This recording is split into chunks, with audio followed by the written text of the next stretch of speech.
Assalamualaikum warahmatullahi wabarakatuh. Saya Ines Rasyidah Panitin, mahasiswa semester 5 dari kampus di Al-Hikmah, Jakarta Selatan. Di sini saya akan mempresentasikan salah satu materi dari mata kuliah retorika dakwah yang bertema Aridho atau kerelaan. Baik, langsung saja. Di slide pertama ada pengertian ridho. Kita akan bahas pengertian ridho terlebih dahulu. Yang pertama ada menurut bahasa. Nah, kata ridho berasal dari bahasa Arab, yaitu rodiyah, yang berarti senang, suka, atau rela. Nah, ridho ini merupakan sifat yang terpuji yang harus dimiliki oleh manusia.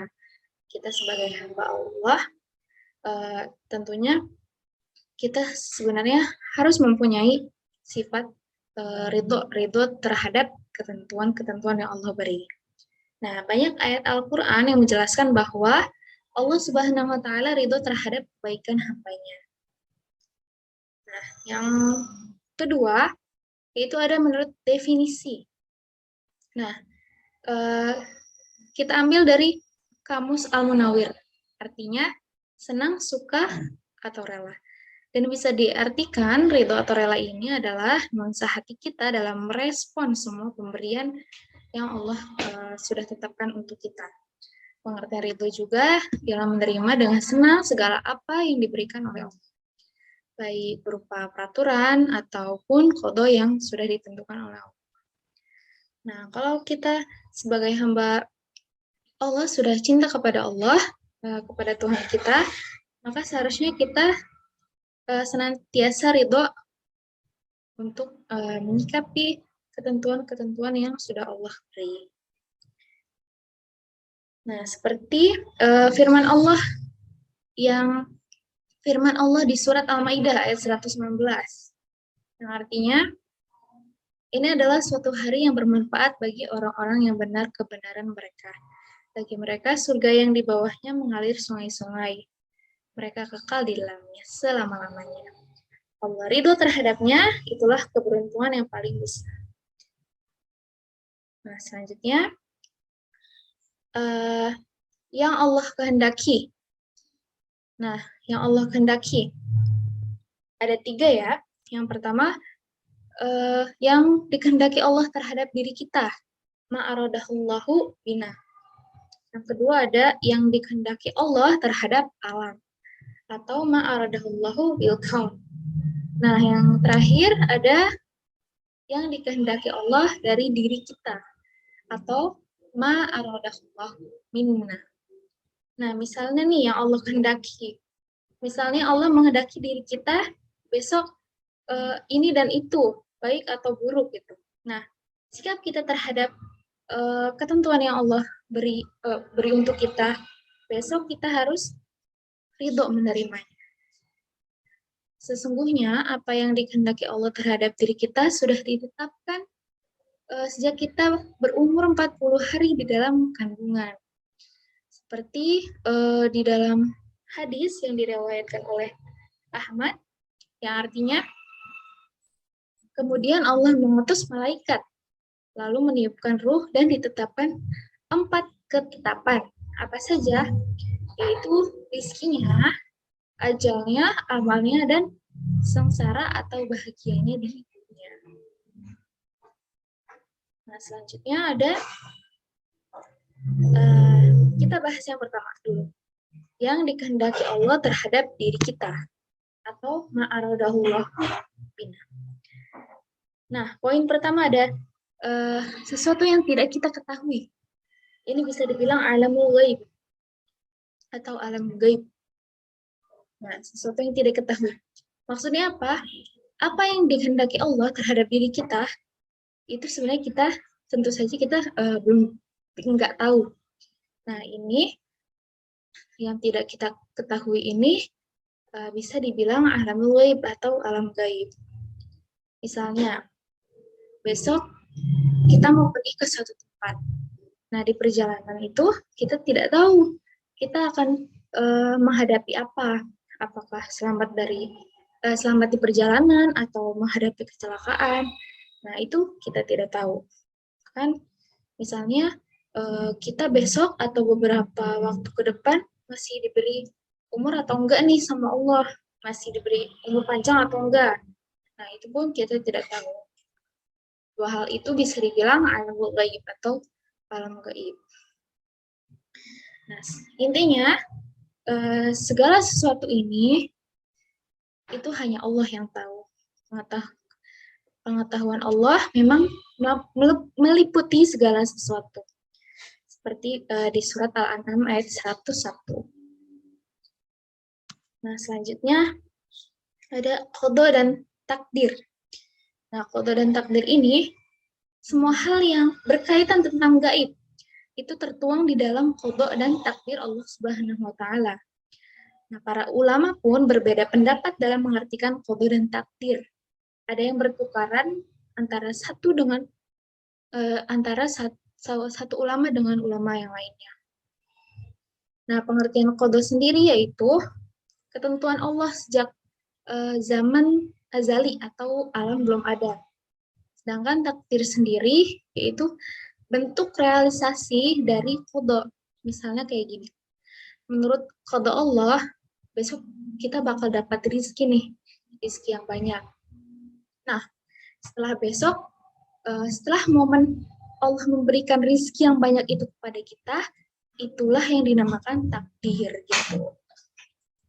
Selanjutnya ada syukur dan sabar. Nah, apapun takdir yang menimpa kita, kita harus ridho. Realisasi ridho menerima takdir. Nah, ridho itu adalah realisasi kita dalam menerima takdir. Apapun yang Allah tetapkan untuk kita, apapun yang Allah takdirkan untuk kita harus sebisa mungkin ridho dengan ketetapan-ketetapan tersebut. Takdir baik, kita harus menyikapinya dengan apa? Dengan rasa syukur. Lalu takdir buruk, kita harus menyikapinya dengan rasa apa? Rasa sabar. Nah, rasa syukur dan rasa sabar itu adalah dua sifat dari sifat orang mukmin yang mengagumkan malah. Nah, seperti hadis riwayat Muslim, yang artinya menakjubkan perkara orang beriman sebab segala keadaannya baik dan tidak mungkin terjadi yang demikian melainkan bagi seorang mukmin. Apabila mendapatkan kemudahan, bersyukur maka itu baginya. Dan apabila ditimpa kesusahan, bersabar maka itu baik baginya.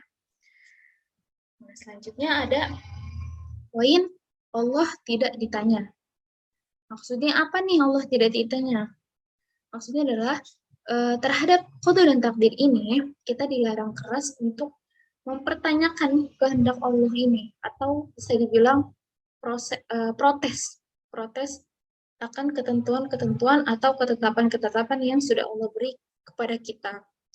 Misalnya gini, kita bertanya-tanya apa kalau misalnya kita ditimpa musibah. Kenapa sih Allah tega banget berbuat ini sama aku, atau bertanya-tanya kenapa musibah ini tuh bertubi-tubi gitu, bertubi-tubi menimpaku. Bahkan yang lebih parahnya lagi, ada yang menuduh Allah karena kejelekan-kejelekan atau keburukan-keburukan yang sudah dia dapatkan. Menuduh Allah itu kejam terhadap dirinya. Nauzubillah. Padahal sudah kita ketahui bahwa padahal Allah berbuat sesuka Allah. Padahal Allah berbuat sesuai dengan kehendaknya.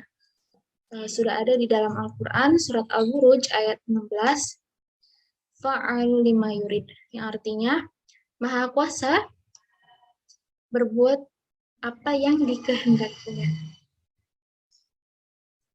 Selanjutnya ada mengambil hikmah. Mengambil hikmah. Nah, kita sebagai umat muslim, sebagai hamba Allah yang insya Allah ridhoi, tentunya kita harus pandai-pandai mengambil hikmah dari apa yang Allah sudah tetapkan untuk kita. maupun ketetapan baik atau ketetapan buruk. Nah, sikap menerima qada dan takdir ini adalah sikap mukmin yang tulen. Maksudnya tidak mempertanyakan perbuatan Allah, tidak menuduh Allah macam-macam, tidak berburuk sangka kepada Allah. Kita selalu berpositif thinking kepada Allah. Nah, sikap berikutnya adalah mengambil hikmah dari segala apa yang menimpa diri kita, maupun baik ataupun buruk. Gitu. Lalu,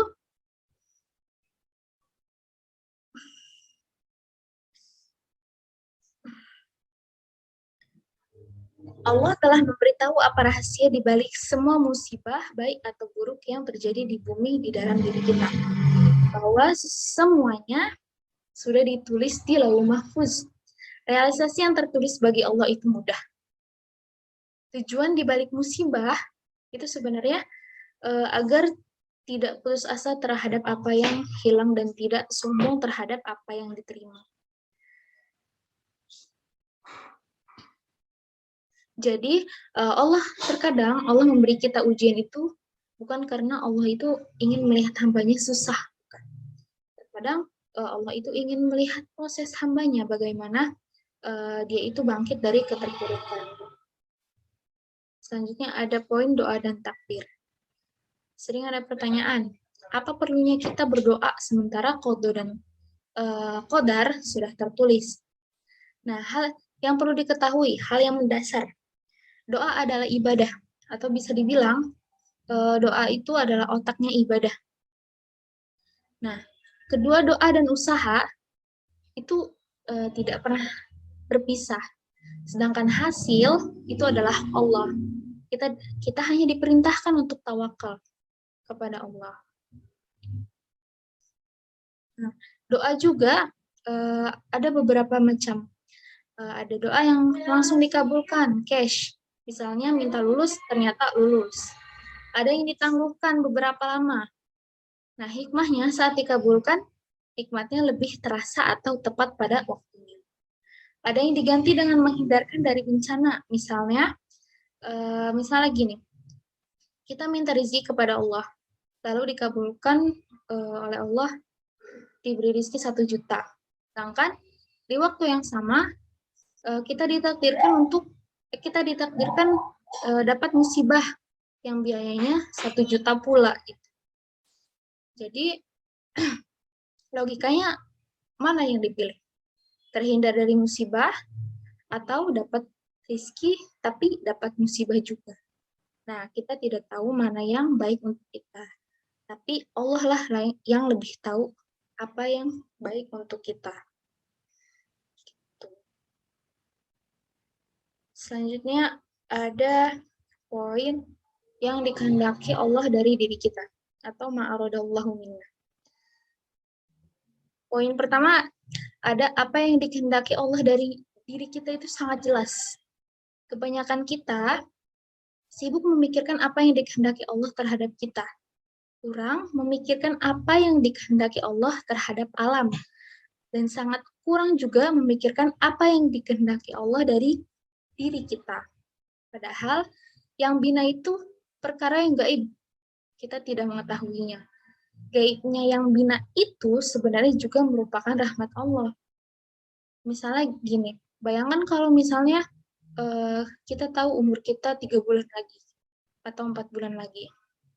Nah, pastinya terkadang ada manusia yang pasti gak enak makan, gak enak tidur, stres, gak mau ngapa-ngapain. Kalau misalnya tahu umur dia sudah tidak lama lagi. Itu sebenarnya adalah sesuatu yang gaib itu sebenarnya juga adalah rahmat dari Allah SWT. Nah, selanjutnya, apa yang dikehendaki Allah dari kita sangat jelas, alam nyata. Tentu ini bagi orang beriman. Terkecuali bagi orang kafir. Bagi orang kafir itu gelap.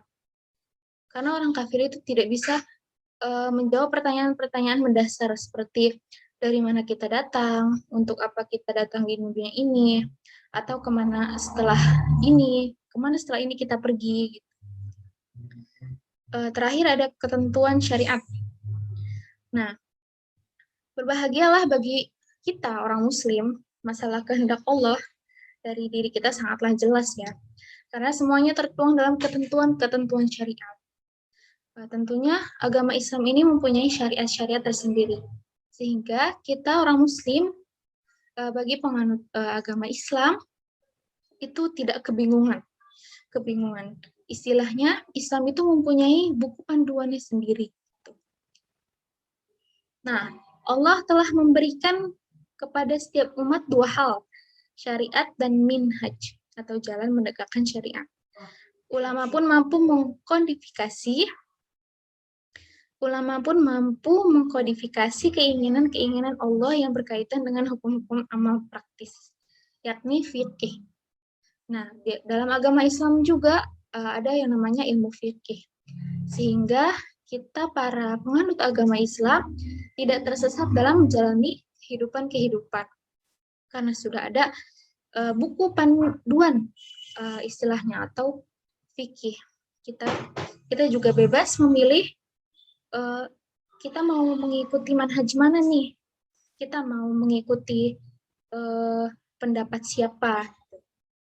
Yang jelas ilmu fikih itu sudah jelas ilmunya dan tidak melenceng.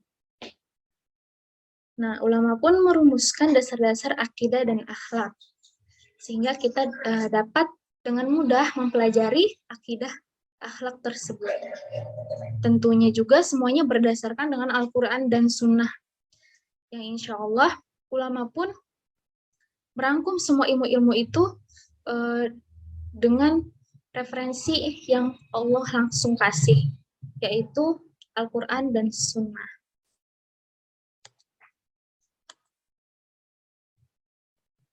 Mungkin itu saja dari saya. Maaf apabila ada kekurangan dalam penyampaian materi. Semoga kita sebagai hamba yang insya Allah selalu diridai oleh Allah, selalu dimudahkan dalam segala hal, dan Allah selalu meridhoi kita dalam segala perbuatan kita yang insya Allah baik. Baik, itu saja. Sekian dan terima kasih. Wassalamualaikum warahmatullahi wabarakatuh.